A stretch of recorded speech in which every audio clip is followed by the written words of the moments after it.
Ukraine Russia యుద్ధానికి ముగింపు కష్టమేనా? Drone దాడి తర్వాతే మాస్కో నయా టార్గెట్ ఫిక్స్ చేసుకుందా? ఉక్రెయిన్ను పూర్తిగా ఆక్రమించుకునే వరకు పుతిన్ వెనక్కి తగ్గరా? శాంతి ఒప్పందం అంటూనే రష్యాపై డ్రోన్లతో జెలెన్స్కీ సేనలు ఎందుకు విరుచుకుపడ్డాయి? తేడా వస్తే ఉక్రెయిన్ మొత్తాన్ని ఆక్రమించుకుంటామని ఓపెన్గానే స్టేట్మెంట్స్ ఇస్తున్నారు పుతిన్. కొద్ది రోజులుగా జరుగుతున్న పరిణామాలు యుద్ధానికి ముగింపు కాదు, తెగింపు అనేలా కనిపిస్తున్నాయి. ఇంతకీ వార్ జోన్లో ఏం జరుగుతోంది? 8 యుద్ధాలను ఆపానని చెప్పుకుంటున్న ట్రంప్ ఇప్పుడేమంటున్నారు? రష్యా ఉక్రెయిన్ యుద్ధానికి తెరపడేది ఎప్పుడు?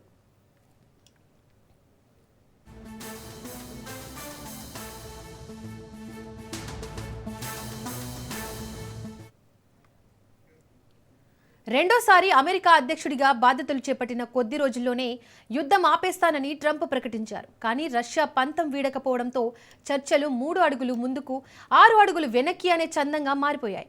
దీంతో రష్యా ఉక్రెయిన్ యుద్ధాన్ని ఆపడం అనుకున్నంత సులభం కాదని తన కేబినెట్ సమావేశాల్లో ఆయన చెప్పుకొచ్చారు. ఏడాదిలో 8 యుద్ధాలను ఆపానని ట్రంప్ ప్రకటించుకున్నారు. రష్యా ఉక్రెయిన్ వార్ను ఆపేందుకు సీరియస్గా ప్రయత్నిస్తున్నారు. అయితే యుద్ధానికి ఇప్పట్లో తెరపడే అవకాశం కనిపించడం లేదు. అగ్రరాజ్యం తన వంతుగా ముమ్మర ప్రయత్నాలు చేస్తోంది. సంఘర్షణ ముగించే దిశగా పురోగతి సాధిస్తున్నామన్నారు ట్రంప్. ఉక్రెయిన్ అధ్యక్షుడు జెలెన్స్కీ రష్యా అధినేత పుతిన్ గురించి మాట్లాడుతూ కీలక వ్యాఖ్యలు చేశారు. ఇద్దరు ఒకరినొకరు ద్వేషించుకుంటున్నారు, తమ ప్రయత్నాలను కష్టతరం చేస్తుందన్నారు.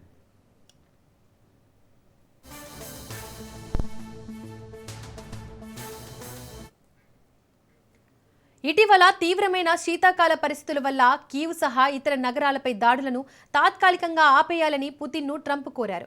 అందుకు రష్యా కూడా అంగీకరించింది. ఫిబ్రవరి 1 వరకు కీవ్పై దాడులు చేయబోమని రష్యా ప్రకటించిందని. అయితే ఇది శాశ్వత శాంతి ఒప్పందం కాదు, కేవలం వారం రోజుల పాటు మానవతా దృక్పథంతో చేసిన విన్నపమే. ఇక అబుదాబిలో జరుగుతున్న త్రైపాక్షిక చర్చల్లో పురోగతి కనిపించడం లేదు. రష్యా, ఉక్రెయిన్, అమెరికా దేశాలు కొన్ని కీలక వివాదాల్లో తగ్గేదేలే అంటున్నాయి. మరోవైపు ఆక్రమిత ప్రాంతాలను వదులుకోవడానికి ఉక్రెయిన్ కూడా సిద్ధంగా లేదు. ఆ ప్రాంతాలన్నీ తమవేనంటూ పట్టుబడుతోంది మాస్కో. దీంతో మధ్యవర్తిత్వం నుంచి అగ్రరాజ్యాధినేత వెనక్కి తగ్గినట్లు కనిపిస్తోంది. గతంలో అన్ని తానే చూసుకుంటానన్న ట్రంప్ ఇప్పుడు పుతిన్, జెలెన్స్కీలే మాట్లాడుకోవాలంటున్నారు.